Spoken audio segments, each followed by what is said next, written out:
एक सुंदर गांव में एक बुद्धिमान नारी रहती थी। उसका नाम था लीला। वह गांव की सभी समस्याओं का समाधान निकालती थी और लोगों की मदद करती थी।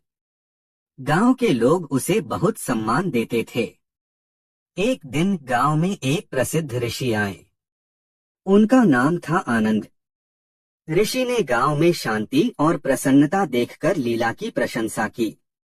उन्होंने कहा, हे लीला, तुमने इस गांव को बहुत खुशहाल बनाया है। तुम्हारी बुद्धि और करुणा से लोग बहुत लाभान्वित हुए हैं।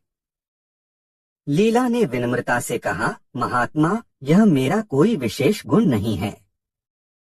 मैंने भी जीवन में बहुत संघर्ष किया है।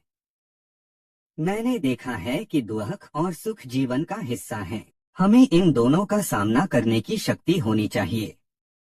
ऋषि ने कहा, तुम्हारी बात सही है लीला। जीवन में उतार चढ़ाव आते रहते हैं। महत्वपूर्ण यह है कि हम इन परिस्थितियों से कैसे निपटते हैं। हमें धैर्य और शांति बनाए रखनी चाहिए। लीला ने पूछा, महात्मा, आप जीवन में क्या सीखे हैं? ऋषि ने मुस्कुराते हुए कहा, मैंने सीखा है कि क्रोध और लोभ मन को अंधा बना देते हैं। हमें इनसे दूर रहना चाहिए। हमें दूसरों की मदद करनी चाहिए और हमेशा सत्य का मार्ग अपनाना चाहिए। लीला ने कहा, महात्मा, आपकी बातें बहुत सार्थक हैं। मैं इन बातों को हमेशा याद रखूंगी। ऋषि ने कहा, लीला, याद रखो, ज्ञान केवल किताबों में नहीं मिलता है। यह जीवन के अनुभवों से भी सीखा जा सकता है। हर व्यक्ति के पास कुछ न कुछ। विक्रम एक प्रतिभाशाली युवक था। पढ़ाई में अव्वल, खेलों में दक्ष और कला में रुचि रखने वाला। लेकिन जीवन ने उसके साथ एक ऐसा खेल खेला कि वह धीरे धीरे खुद को ही भूलने लगा। सब कुछ एक दिन में ही बदल गया। एक सड़क दुर्घटना ने उसके माता पिता को छीन लिया। अकेलापन उसे घेरने लगा। घर जो कभी खुशियों का घर था, अब एक खालीपन सा लगने लगा। दोस्तों के साथ खेलने का मन नहीं करता था।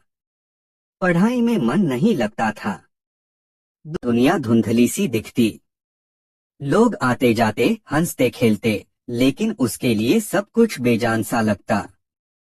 खाने पीने में भी रुचि नहीं रही। शरीर दुर्बल होता जा रहा था। एक दिन उसके पड़ोसी ने उसे देखा। उनकी चिंता बढ़ गई। उन्होंने समझाया, विक्रम, इस तरह से जीवन व्यर्थ नहीं जाएगा। तुम्हारे माता पिता भी यही चाहते होंगे कि तुम खुश रहो। विक्रम ने सिर झुका लिया। उसे पता था कि वह गलत कर रहा है, लेकिन खुद को संभाल नहीं पा रहा था। पड़ोसी ने उसे एक पुस्तकालय में ले गए। वहां किताबों की दुनिया ने उसे एक नया रास्ता दिखाया। उसने साहित्य पढ़ना शुरू किया। कवियों की रचनाओं ने उसके मन को छुआ। लेखकों के विचारों ने उसे सोचने पर मजबूर किया। धीरे धीरे उसे जीवन का एक नया अर्थ दिखने लगा। उसने महसूस किया कि वह अकेला नहीं है। दुनिया में भी ऐसे लोग हैं जिन्होंने दुख झेले हैं, लेकिन उन्होंने जीवन से हार नहीं मानी। उन्होंने अपने दुखों को अपनी ताकत बनाया।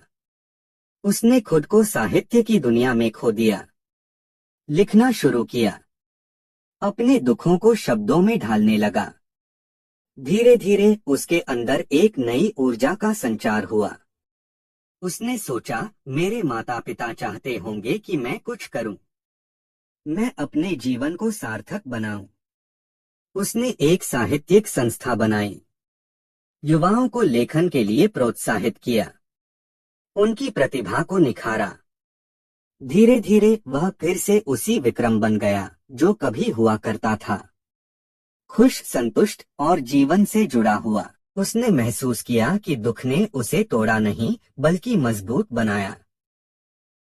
एक युवक सबको धोखा देने लगा, पत्नी समझाती है। एक कहानी जो हर किसी